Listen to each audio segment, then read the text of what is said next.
Hello friends, स्वागत है आपका हमारे चैनल में। आज फिर एक बार हम आपके सामने लाए हैं समरी नेल्सन मंडेला चैप्टर की a long walk to freedom.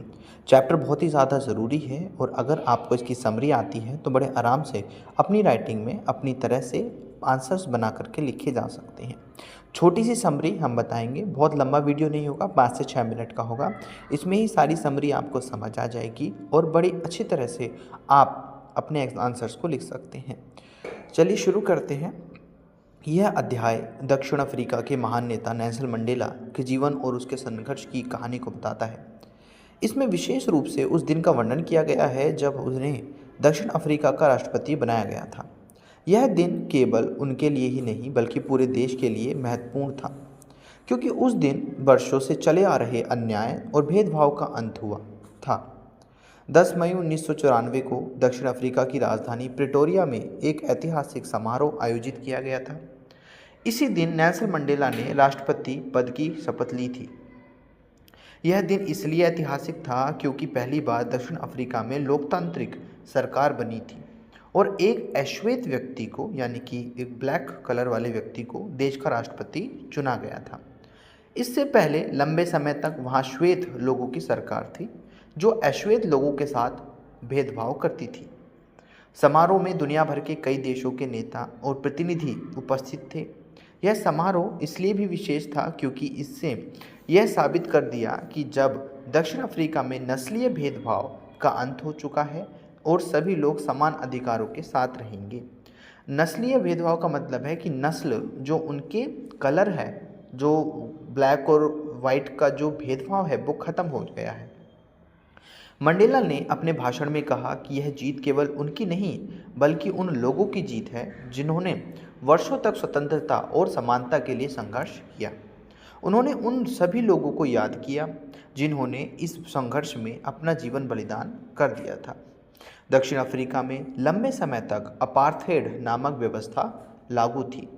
इस अव्यवस्था के तहत, अपार्थेड का मतलब वही होता है रंगभेद नीति, कि अगर काले लोगों को कम दर्जा दिया जाएगा और जो श्वेत लोग हैं, जो वाइट पीपल हैं, उनको ज़्यादा अच्छा समझा जाएगा।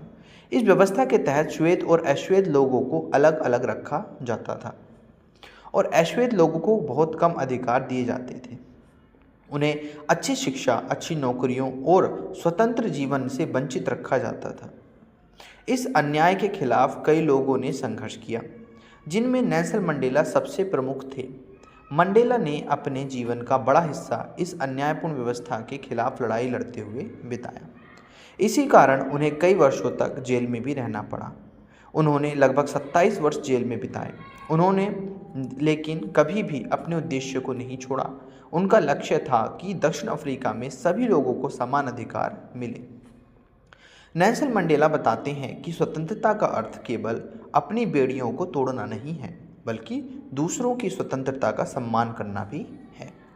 उनके अनुसार यदि कोई व्यक्ति दूसरों को दबाकर स्वयं स्वतंत्र रहना चाहता है तो वह वास्तव में स्वतंत्र नहीं है। सच्ची स्वतंत्रता वही है जिसमें सभी लोग समान रूप से स्वतंत्र हों। इस अध्याय में मंडेला अपने बचपन के विचारों के बारे में बताते हैं। बचपन में उन्होंने लगता था कि स्वतंत्रता का अर्थ है, मतलब इंडिपेंडेंस, और आज़ादी का अर्थ है जो मन चाहे वह करना। लेकिन जब वे बड़े हुए तो उन्होंने समझा कि असली स्वतंत्रता वह है जिसमें सभी लोग समान अधिकारों के साथ जी सकें। उन्होंने यह भी कहा कि कोई भी व्यक्ति जन्म से किसी दूसरे व्यक्ति से नफरत करना नहीं करना सीखता। नफरत एक सीखी हुई भावना है। यदि लोग नफरत करना सीख सकते हैं तो वे प्यार करना भी सीख सकते हैं, क्योंकि प्यार मानव हृदय के लिए अधिक स्वाभाविक है।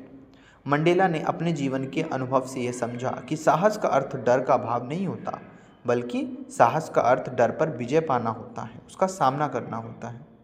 कई बार उन्हें भी डर लगा, लेकिन उन्होंने अपने डर को अपने लक्ष्य के रास्ते में आने नहीं दिया। अध्याय के अंत में मंडेला यह बताते हैं कि स्वतंत्रता की ओर उनका सफ़र अभी समाप्त नहीं हुआ है। राष्ट्रपति बनने के बाद भी उनके सामने कई चुनौतियां थीं। उन्होंने अपने देश को गरीबी, असमानता और अन्य समस्याओं से मुक्त करना था। इस प्रकार यह अध्याय हमें सिखाता है कि दृढ़ निश्चय, साहस और सत्य के मार्ग पर चलकर बड़े से बड़ा अन्याय भी समाप्त किया जा सकता है। नेल्सन मंडेला का जीवन संघर्ष, धैर्य और मानवता का एक महान उदाहरण है। उनका जीवन हमें यह प्रेरणा देता है कि हमें हमेशा समानता, न्याय और स्वतंत्रता के लिए संघर्ष करते रहना चाहिए। तो दोस्तों ये थी समरी, कैसी लगी ज़रूर बताना। इस समरी को आप फास्ट फॉरवर्ड करके भी सुन सकते हैं, 2-2 3-3 बार सुनिए ताकि इसकी जो कोर वैल्यू है चैप्टर की वो आपको अच्छे से समझ आ जाए। ये स्वतंत्रता के ऊपर चैप्टर है और दोस्तों हमें आपकी सहायता की भी बहुत आवश्यकता है। ऊपर दिए गए बार कोड पर जो भी आप इस मुहिम में हमें दान करना चाहें, डोनेट करना चाहें, ज़रूर कर सकते हैं।